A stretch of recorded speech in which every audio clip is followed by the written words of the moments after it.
Hey guys, I have a guest joining me on one of these stories here today, so if you like what you hear, go and check him out. He's brand new to the game, and is just getting his feet wet, and could probably really use the support. I'll link his channel in the description box below, and now onto the video.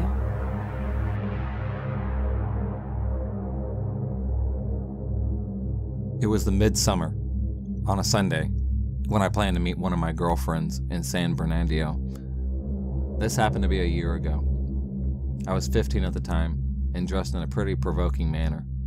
I wore Cortez shoes, khaki dickies, big shirts, the usual Latino gang attire. No one really wanted to mess with me, especially when I'm pretty big. 200 pounds, 5'11", and I have a mean look. Bald head and a thin scar that reached down the side of my face. From a fight I got into before. I also have a few amateur, self-inflicted tattoos down my forearm and hands that are pretty meaningless, but more creepy and ugly. I also know how to fight. I've been in boxing ever since I got out of the psychiatric hospital in Chino Hills. Back to the story. I took the bus to visit one of my girlfriends. I got to her house in the morning, about 11 o'clock. She complained that she texted me, but I had no messages from her. I left her house about 6 and caught the last bus home. I thought I was home free until the driver told me that the bus was out of service. The sun was beginning to go down. It was dark when the bus driver left. I pulled out my phone to call my mom. I had an unread message from my phone company saying my phone service had been disconnected because of non-payment. That's great. This is probably why the girls' texts weren't going through. I'm stuck in the middle of the most poverty-stricken counties, with no way to contact my parents or even get home. I was in front of a theater by Regal San Bernardino, 14 and RPX, and behind the Carousel Mall. A few people loitering at the bus stop rushed by and asked if I was selling dope. I walked away and was spooked by a homeless lady, throwing bottles and screaming at the top of her lungs with no apparent reason. I ran a block away, looking for a payphone, a way to call my parents. I reached a McDonald's, where I was planning on calling my parents with their free Wi-Fi. My phone died when I got there. I paid for a drink and sat down. I was so helpless. I looked around to see if I could ask somebody if I could use their phone to call my parents. There was a man sitting over at a table. I approached him and asked him if I could use his phone. He said yes. As I frantically dialed my house phone, my mom answered and said she was on her way to pick me up. This man told me to sit with him, to calm down and eat a burger with him that he ordered. When I went to refill my cup, I glanced over and saw him putting something into the burger he placed at my side. I sat down with him and told him that I wasn't hungry. He said all right, and placed it on the tray, not touching it again. He was an old man, had glasses, and was pretty fit for his age, and he was missing his pinky and index finger on his right hand, which made him eat fries really abnormally. He ate really fast, as if somebody was going to take his food away. Swallowing without even chewing, he was probably 50 years old, or maybe a little bit more. He told me he was Siberian, working for a government project. He said he gets a lot of money, and he has his white Mercedes-Benz outside. He offered me a ride home, where I declined and told him my mother was already coming. He gave me a creepy smirk, which rang chills down my spine, and the hairs on my neck stood up. I was about to flip. I wanted to beat the crap out of him. I was furious. Why was he doing this to me? I thought this only happened in movies. I'm a big guy. No one really should mess with me. Look at my tattoos. Look at my appearance. You shouldn't mess with me. I heard my mama's voice as the front door opened, and I felt calm. I got up and waved goodbye. My mom and I at a red light when I noticed the white Mercedes-Benz roll up behind my mom's car. This isn't a usual car to see in this poverty-stricken area, so I was pretty sure it was the man. I thought he was going a different direction, but once my mom got on the freeway, I knew he was following us. Each lane we crossed, he did. The exit we got out of, he did. I didn't want to alarm my mom, so I asked her if she can stop at the store so I can buy us some chips. We pulled into the parking lot. As I saw the man drive off, noticing the shine of lights off of his glasses. I wasn't being paranoid. When my mom drove me home, I didn't notice any car trailing us. As we pulled into the driveway, I noticed the Mercedes pass by. How in the hell? I was freaking out as I noticed the shine of the light off of his glasses. Now he knew where I lived. I didn't tell my family anything. I was sure I was going to give my dad a heart attack. He wasn't in the best conditions. My mom was already stressing out about it, and my brothers were too young. I had a gun under my mattress that I used to feel tough, but I knew I needed it now more than ever. I was the black sheep in the family, so I was usually left home alone. I heard my blue-nosed pit bull barking in the front yard. I looked outside the window and noticed the man passing by, trying to secretly take pictures of my house. I saw his car pass by my house a few minutes after. This happened the next day as well. It happened a few times and then stopped. Though when I was with my homeboys after school a month later, I noticed the Mercedes parked on the opposite side of the road from where I usually exit school. It was after detention, so no one was around. I knew it was him because I could see the shine off the light of his glasses. I told my friends, since it was about 8 of us, cholo-looking teenagers. My homies joked before I even told them about this guy, saying I'm crazy and that they'll beat his ass if they see him. My homeboys immediately ran over to the car, and my friend, Doughboy, pulls out a gun from his backpack. I was frozen with adrenaline and fear. I knew he was bluffing because the gun is never loaded. It's just for show. Or was it? I debate that, to this day. Keep in mind, after this, it's a dispute between us. No cops can be involved. I can't call the cops on him anymore. What am I going to say? We pulled a gun out on him? We threatened to kill him? We can't even prove that he's stalking me. Besides, it's my word against this old man, who is rumored to work for the government. I also have a police and mental health record, so I definitely am unreliable, and I'm going back to the loony bin, or back to juvie if the cops find out. I was scared, but at the same time my heart started jumping faster and faster. It was a mixture of adrenaline and fear, because I don't want to go back to the loony bin or back to JDAC. We surrounded the car, and Doughboy signaled for the man to roll down his window. With the gun pointed at him, he put the window down. He had a smirk as Doughboy literally put the gun to his neck. He had his phone in one hand, trying to hide it, and Doughboy picked it up. It was an iPhone, set at recording from his lock screen. There was only one video. We looked at the video and it was us, walking out of school, the camera zooming in on me. The video stopped recording when we ran towards the car. Doughboy deleted the video and told the man these exact words, that I'll never forget. "You old sack of shit, you better stop creeping out my homeboy or I'll end you." "I'll do it right now," he said, cocking the trigger back. I can see this old man turn pale with fear. "But I don't want to ruin your nice car. Now leave before I change my mind. I don't ever want to see you here again. Anywhere near this town. I own these streets, bitch.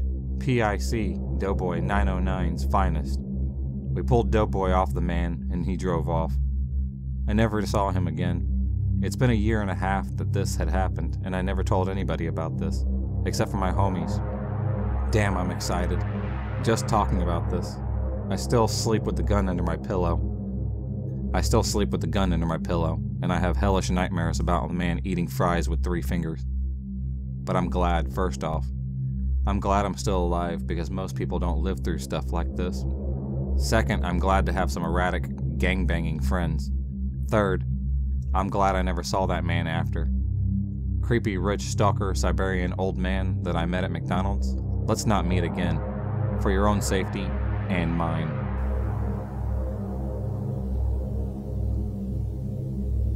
I work in a McDonald's in the UK, and the area my Mackey's is in isn't the best. There's a lot of druggies and alcoholics, and just overall idiots who cause trouble.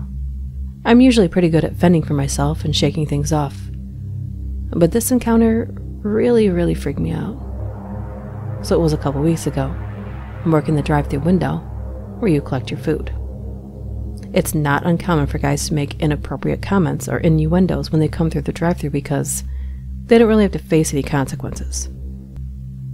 However, this one guy came through the drive-thru and commented on my beautiful lips and asked me to meet him out back to put them to good use. I declined in the politest way I could manage and told him to move along as he was holding up the queue of cars. He moved, and I thought that was the end of that ordeal. 5 minutes later, the same dude comes around again, and makes even more inappropriate comments about me, my hair, and all the creepy things he'd like to do to me. They were quite disturbing and very disgusting. They were mostly about the things he'd do to me, which seemed more like torture methods than inappropriate acts. I was shocked and quite visibly sickened as he drove off, and I told my manager that I felt uncomfortable by this customer and asked to be moved to a different station in case he came back around. Apparently he did, because the boy who switched stations with me also had an encounter with this guy. He asked where I was, what my name was, if this guy would give him my number, if he knew where I lived at the time. The boy thankfully only told him my first name and that I had been moved onto front counter, before he realized this guy was a total freak and decided to not say anything more. This is where the story gets really weird for me. The creepy guy came into the store and came up to the till I was stationed on. Made similar remarks about what he wanted to do to me if he were ever to get his hands on me. He didn't stop until other customers interrupted him and told him to back off and walk away because I was getting really upset and shaken. He wouldn't leave, so I tried to walk away, which is when this guy tried to jump over the counter and get to my side of the store. Luckily, my managers and a few other staff members grabbed a hold of him and stopped getting him near me. But that didn't stop him from fighting back and still trying to get to me. At one point, he was clawing at my coworkers with his long, nasty nails. Other members of the staff alerted the staff safe, which is sort of a panic button that connects us right to the police, which then sends them right away. Fortunately, because I work in a rough area, police patrol very closely to where I work, so they managed to get to the store very quickly. They detained the man and found a few knives stashed all over his body. Army knives, pocket knives, and even just small regular kitchen knives. As they were dragging him away, he continued to scream about how he was going to wait outside the store for me every day and that we belonged together, and just screamed all the rantings of a madman. My manager sent me home in a taxi, and I've never seen this guy, his car, or anything else of him again, which I thank my lucky stars for.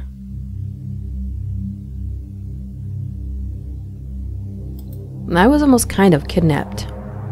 Little forewarning, I'm having trouble painting how bad this situation was because I don't want to be overdramatic. It was about 2 years ago when I worked at McDonald's in town. I had worked there for about 2.5 years, and I've only had my fair share of creepy older men hitting on me. Not to sound cocky, but it happens quite regularly. So on this day in particular, I had just come in at 4 p.m. I was working the front counter, helping everyone else do little jobs so people could just leave and I could have space to myself. This man came in and ordered, complimented my eyes, and told me my makeup looked nice. I thanked him and turned to give him his cups. When I turned to him, he noticed I had a cat tattoo behind my ear, kind of on my neck. He was looking me up and down. I was like, okay, whatever, no big deal. I turned around and this man said, "I see you got a cat behind your ear." And I shit you not, he continued with, "I bet that ain't the only pretty vag on you." And winked. Ugh. It was just disrespectful to say that to a young girl to begin with. And I should have mentioned this earlier, but I was 18 at the time, but 4'11". This man had to have been at least 40 or 50 years old. I told my general manager because she was a bigger lady, and she told him to take his shit and leave, basically. Maybe I was overdramatic. He was a lot older and bigger than me, you know. Fast forward about an hour or so. I go on break. There was a man who had just started working there. He was tall and scrawny, kind of hunched over when he walked. He was on drugs pretty bad. Our town is known for dope. His jaw was always moving, and he could never do one thing. He had to be doing a million small tasks. Okay, so I walk outside to go smoke, right? Meth head and badge man are sitting in a truck together and call me over to the truck. I stood directly in front of the cameras to make sure anyone inside could see me well. He called me over to ask me for my lighter. Tossed the lighter inside the truck and went to walk away when he started hitting on me, talking about my nails and hair and my piercings. I have stretched ears, and this crazy literally asked if I could fit an organ in my ear. Are you kidding me, bro? I was like, really? That's just stupid and gross as hell. Then Meth Head tried to get me to come and sit in the truck with them to smoke a doobie. And after I declined, they kept insisting and kept the door open and kept motioning me into the car. Meth Head started getting out, and I panicked, so I just kept backing up a little bit. He kept going on and on, so I acted like my friend was calling, so I walked away. Both yelled something about me having a big butt, so I just continued to ignore them. Vag Man was driving, and he turned the truck and started following me to the smoking area. I walked into the little area that was basically at the dumpsters, and they parked directly in front of the door to where the truck doors were beside each. I put my cigarette out and called the store. Nobody answered. Awesome. I said, hell no, I'm not doing this shit right now, so I called my mama and tried to get her to answer. She was napping. So I'm out here about to get damn near kidnapped. Anyway, I went inside and told my general manager what happened. She fired old Meth Head on site and banned Vag Man from the store. I made one of the dudes I worked with sit outside with me while I smoked. Things could have went a lot worse. Needless to say, Meth Head and Vag Man, let's not meet again. I love a good McDonald's breakfast burrito, especially with hot sauce. I love them so much that when the drive-thru's backed up, I'll get out of my car like a peasant and go inside. Yesterday was a day where I had to go inside. I was already running late for work, was hungry and impatient. A girl stood in front of the door like she was going to come out, blocking it with her body, but still pushing it from the inside so I could come through, but didn't. I went through the door and said thanks instead of her leaving. She closed the door behind me and sat down at a table. I forgot about her while I was waiting for my food. Back outside, walking to my car, I hear a ma'am, ma'am. I ignored the voice as I'm pretty late for work now. What caught my attention was seeing in my peripheral vision a woman with a suitcase running at me and shouting, "Ignoring me is rude, ma'am. I know you can hear me." At this time, I'm at my car and able to get my driver's side open. I feel lucky that I have my door between my face and this woman. For some perspective, I had parked in a spot that's surrounded on the driver's side in front by concrete and rocks, meaning there was no car in front of me or behind me.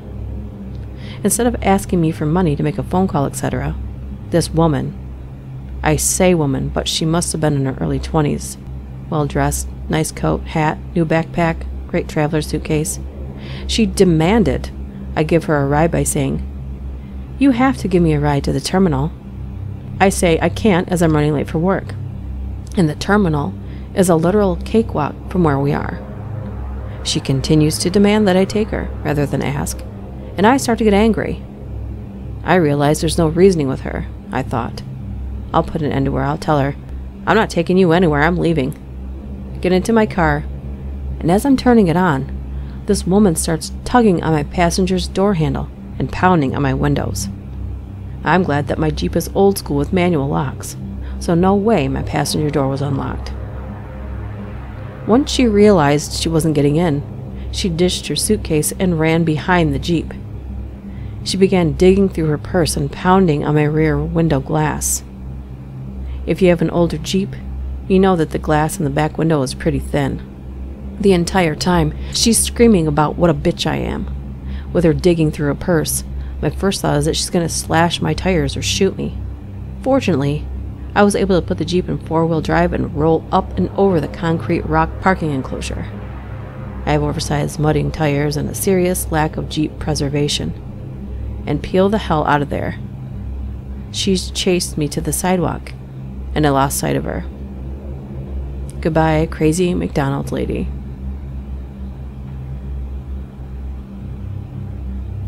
I was living in a low-income housing apartment in Minnesota, and at the time, my mom and I simply couldn't afford to have an actual internet provider. This meant I leached off people in my building who had unprotected wireless connections.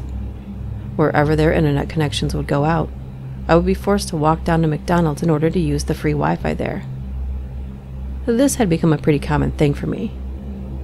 On one of these internet droughts, I was standing about in the lobby of my apartment about to leave when this guy who lived next door to me, an older guy named Joe, stops me before I go. He tells me that he and another one of my neighbors were going to McDonald's for coffee, and that he'd buy me one if I went along. I figured, why not? I didn't really know much about Joe since I mostly kept to myself. Let me explain Joe. He's hunchbacked with a beer gut, with a ZZ Top-like beard, full of food crumbs that I can only assume were from a McBiscuit. But he seemed to be nice enough, so I went along. After a ride in his rickety truck through Minnesota winter, I was happy to reach McDonald's. Ah, free Wi-Fi at last. And if Joe held up to his word, a free McCoffee as well. So I sit down and fire up the laptop to soak in all that free Wi-Fi. Soon after, Joe comes back with our McCoffees. As soon as he sits down, he starts asking me in a raspy voice, "So, boy, ever heard of God's DNA?" I look up from the Windows loading screen and ask him, "What?" I was totally baffled and thinking, great, stuck with another missionary, damn it. He goes on to inform me that God's DNA is the molecules that hold the universe together. Not to mention, it's what makes men genetically superior to women. I sure as shit didn't learn that in physics class, so I blew him off, and when I got the chance, quietly ducked into another booth to browse internet in peace. He didn't even seem to notice, because afterwards a barrage of freaky, beardy lumberjack dudes would come in and out of McDonald's and talk to him for like 15 minutes at a time. I can only assume they were talking about God's DNA, because I did my best not to pay attention. But Joe and his gang of weirdos still gave me a very creeped out feeling. I could tell they kept looking over to stare at me when they thought I wasn't looking.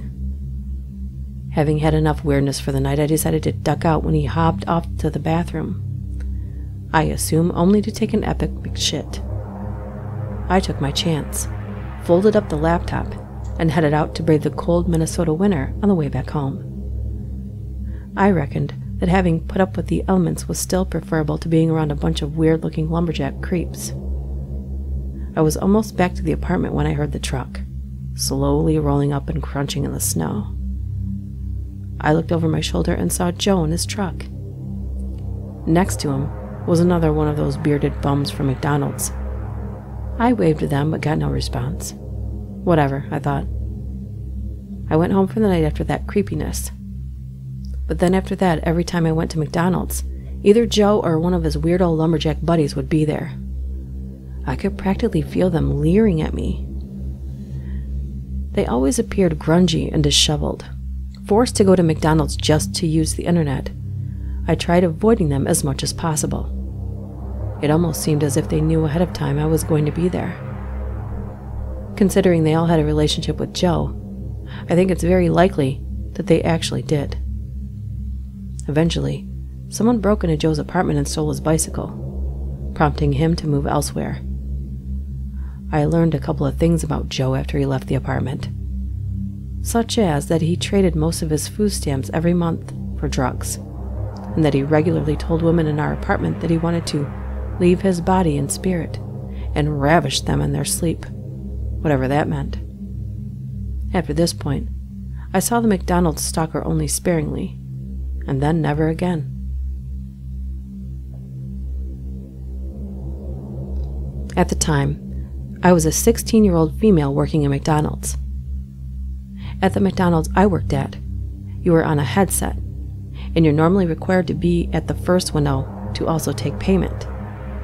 My job position was customer care manager at the time, so that meant I had to be on the front desk, but 99% of the time, they required me behind the tills.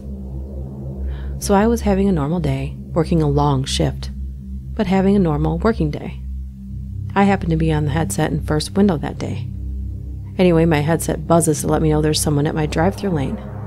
I go through to the first window to answer my customer, and this is how the conversation ensued. "Hello, welcome to McDonald's. How can I help you?" "Oh, wow. You've got a beautiful voice." His voice was very grunty and husky sounding. Not off-putting. We have all sorts of customers come through McDonald's every day, so nothing gave me the creeps at this point. But his voice was very recognizable. "Thank you, sir. How very flattering. What can I get for you today?" "I haven't decided yet." Then there was a long pause. "Can I just come around to the first window to decide? I want to see who I'm talking to." We weren't very busy at this point. Creeper hadn't actually creeped me out yet. I mean, all he had done was pay me a compliment, and we quite often had people complain that they liked face-to-face contact. So it was definitely not unusual to get a request like this. "Yes, sir, that's fine." "Wow, you're just as beautiful as you sound." "Thank you, sir. Have you decided what you're having?" "Are you an option?" he asked. I laughed this off. It was my first job, and I wasn't the rude kind of person when someone pays a compliment. I must also point out that this man must have been in his 60s. I remember he had one lazy eye that looked to the left. Painfully awful teeth and patchy dark brown hair. At this point I was a little bit uncomfortable, but was still more than willing to take his order. "I'll have a cheeseburger." "Okay, sir, that's 99 cents. Are you paying cash or card?" Without answering my question, he started asking where I'm from, how old I was, etc., etc. But it wasn't until his last few questions that I got super weirded out. "What time do you finish work?" he asked me. 7:30, why? I didn't finish at 7:30, but 7:30 was the first number that came into my head when I blurted it out. I finished at 8 and would probably do some overtime too, but I wasn't about to let this guy know that. "I can meet you if you want. I can pick you up outside and we can go somewhere." All the time he's saying this, he has this horrendous grin on his face and keeps winking at me. "And I'm really sorry, sir, but I'm not allowed to meet customers outside of work as it's against our employee policy," I told him. This was utter bullshit, but I needed him to leave me alone. He carries on being insistent, but not getting the picture. I cut the conversation short. "Anyway, sir, sorry to be rude, but can I have the 99 cents for your cheeseburger?" "Ah, yes, sorry. See you at 7:30. Off he drove to the next window. I was gobsmacked. I'd already said I wasn't going to see him. I was a little bit shocked, but not going to go over there and give him the satisfaction of talking to me again. My coworker came to me and said, "Ew, that guy had a major crush on you and wanted your number, but I didn't give it to him. He's old enough to be your dad." I explained exactly what happened and how uncomfortable it made me. 7:30 came, and my coworker is spooked. Creeper is waiting in the car park for me, just like he said he would. He sat halfway down in the car park and you can see him just staring in. Our car park wasn't very big. It only had 4 rows of parking spaces, so he wasn't that far away, and would have clocked me the minute I walked out the door. At this point I'm freaking out and head to the back of the store where he hopefully can't see me. I had to stay in the back of the store for about 40 minutes before we knew it was safe to come out. Fast forward a week later, and Creeper is back on drive-thru. And guess who's back on headset and at window 1? Me. I heard his voice and recognized it straight away. "I was hoping I'd hear your voice again. Why didn't you meet me the other day?" he asked. "Just 1 second, sir. I'll be with you in a second." I immediately handed my headset to my manager and gave him a quick briefing on the situation. He gladly took the headset and dealt with the customer from start to finish. When my manager came back to let me know that he'd gone, he said that the creeper had been asking my name, my address, my surname. My manager said he was the creepiest guy he had ever met, and I was never to have anything to do with him again. And if he came back to work while I was there afterwards, my manager would have me head to the back room while he dealt with him.